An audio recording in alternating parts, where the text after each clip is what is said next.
Hello, good morning students. I am your computer teacher. Today I am going to discuss your first chapter, chapter 1, Central Processing Unit, CPU. So, the CPU or the Central Processing Unit is also commonly called Central Processor. It is the brain of the computer. As you have read lower class, CPU is the brain of the computer and it processes the calculation. Now we go in detail about the chapter. First of all, we know that computer is one of the many machines which make our life easier. In our earlier classes, we have learned the following concepts. So, previous class we have learned the following things. Just we go through this. Machines follow the input, process, output. So, machines follow the IPO cycle. Input, process, output cycle, and process the input to create the output for us. So, what it follows? Input, process, output. Then, the input is processed by the central processing unit, that is the CPU, to create an output. This central processing unit, which processes the input and creates output, is called CPU. The CPU is the heart of the computer system.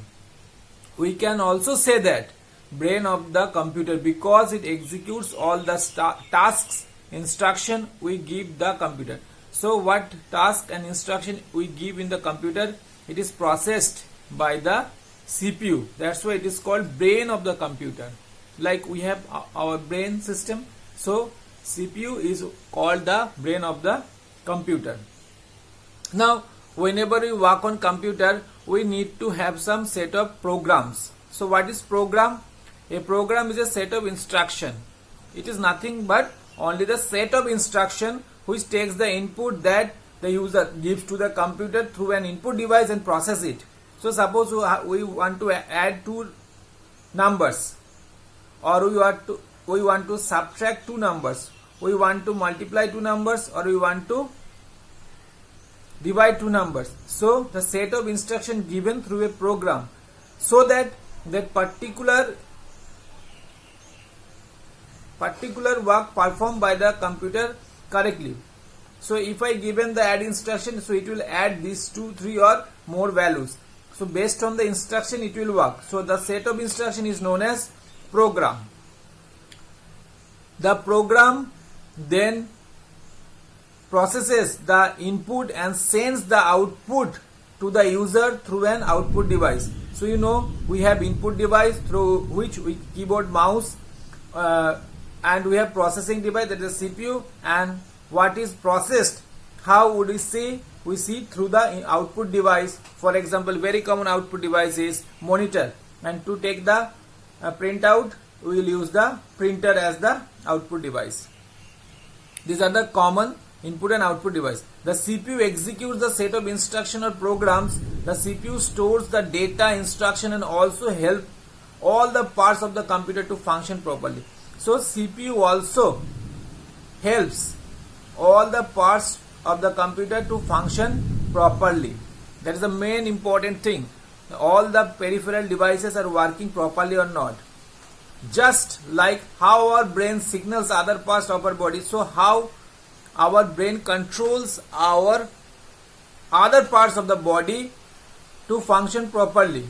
CPU sends instructions to the different parts of the computer. That is very important.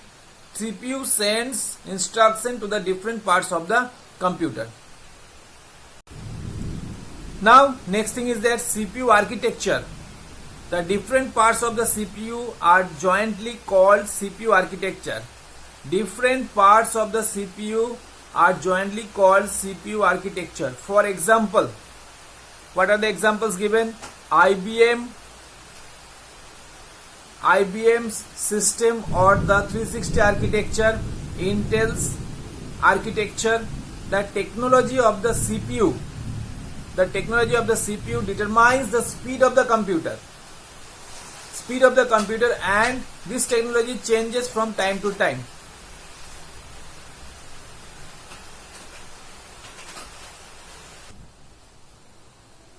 So the technology of the CPU determines the speed of the computer, and this technology changes from time to time. Some parts of the computer like keyboard, monitor have remained constant all these years. So what about the keyboard and monitor? It has discovered very earlier, still it is in use, and day by day it is improving and advanced. Every new version of processor, now computer CPU, the main part is processor. Computer speed, or you can say internal speed, depends on the processor speed. So computer's processor is take a big part in computers generation wise. So we have seen generation wise, computer generation wise, it is changing, and different companies trying to increase the speed of the processor. So processor takes a vital role in computer CPU architecture, aims to make computing faster, more efficient and robust.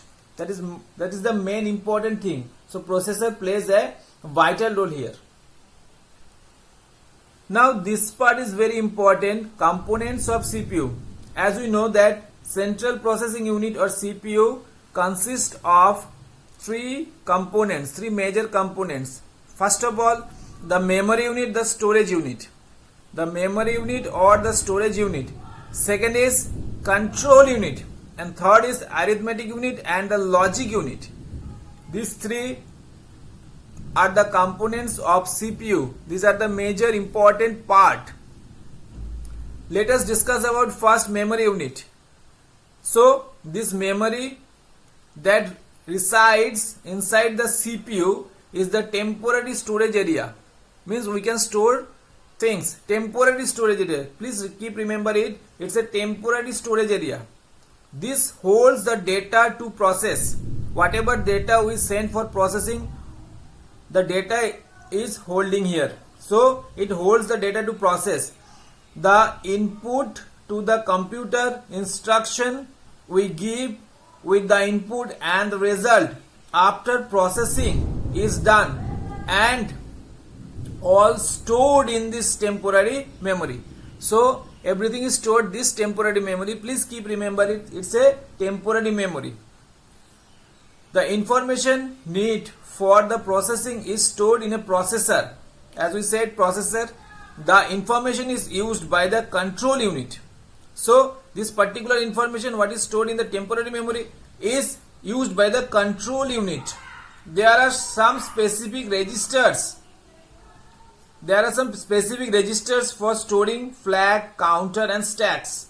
These things you will get later in higher classes. This is called the internal memory or RAM. So you know that memory has two parts, RAM and ROM. So RAM and ROM, these are the two internal parts in memory section. Control unit. So the control unit acts as a traffic policeman inside the central processing unit. So you have seen the traffic police whenever you go outside in a road. So what you are saying that this particular traffic policeman is controlling all the traffic. So like that, control unit inside central processing unit, it controls the CPU. It helps arithmetic logical unit and memory, the input service and the output service. So what it does, it helps the arithmetic logic unit and memory, both arithmetic logic unit and memory unit, both the input services and the output services. Whatever the input services and whatever the output services, it will control or manage by the control unit. It also responds to the instruction we give in the program. So whatever the instruction we give in a program, it also responds the program. So this is structure as given, how things are going on. So this is a CPU, has three parts, memory unit, control unit arithmetic and logic unit. Now input instruction is given with the user giving the input instruction. Then all the input instruction going through the CPU and it is processed through the memory unit, control unit and arithmetic logic unit. Then whatever the after processing, whatever the result is come as the output unit, whatever we will see in the monitor, very common output device we are using. So the control unit is one which gives the signal to operate all the different parts of the computer. It is interesting to note that control unit does not perform any processing. So it only controls, not the process, but only acts as a pathway to the other parts of the computer. As we said earlier that like a traffic police, it controls the central processing unit. So it does not involve any kind of processing, but it is work as a pathway. The control unit controls the transfer of data and instruction to the computer. So it controls the transfer of data and instruction what is given to the computer. It receives instruction from the memory unit and also it receives instruction from the memory unit and signals to different parts of the computer what to do based on the instruction received. So these are the work of a control unit. Now the next one is arithmetic logic unit. So from the term you understood that arithmetic logic unit, it performs or execute all the arithmetic and logical expression. Arithmetic logical unit. So arithmetic logical unit, two terms is involved here. Two terms are involved here, arithmetic and logic unit. So it divided into arithmetic unit and logical unit. In the arithmetic portion, what work has performed? Addition, subtraction, multiplication, division. So these are the arithmetic work performed by the arithmetic unit. And logical unit, for example, matching, comparing, selecting, merging. Merging means two or three things we are make into a one group or one place. So it's called merging. So selecting, comparing, matching. Comparing in the sense we want to compare two numbers, greater, lesser. We want to compare three numbers, greater, lesser. These are the comparing. Matching you already know. Selecting means we select the particular thing. So these things are done by logic unit. So arithmetic and logic unit is divided into two parts, arithmetic unit and logic unit. In arithmetic part we have addition, subtraction, multiplication, division as we know, and logical part is matching, comparing, selecting, merging. And next thing we already told, speed of CPU. A clock determines the speed of CPU every time the clock ticks. Whenever you on the computer you see there is a clock. So every time the clock ticks, the next operation begins in the CPU. So every time the clock ticks, the next operation begins in the CPU. So if the clock ticks very fast, the CPU also works that very fast. The speed of the clock in the CPU is measured by cycles per second or ticks per second. The unit of measurement of speed of CPU is hertz. Please remember it. The measurement of speed of a CPU is hertz. Desktop computers have CPU with 1 to 4 gigahertz. 1 to 4 gigahertz clock. So desktop computers have CPUs with 1 to 4 gigahertz.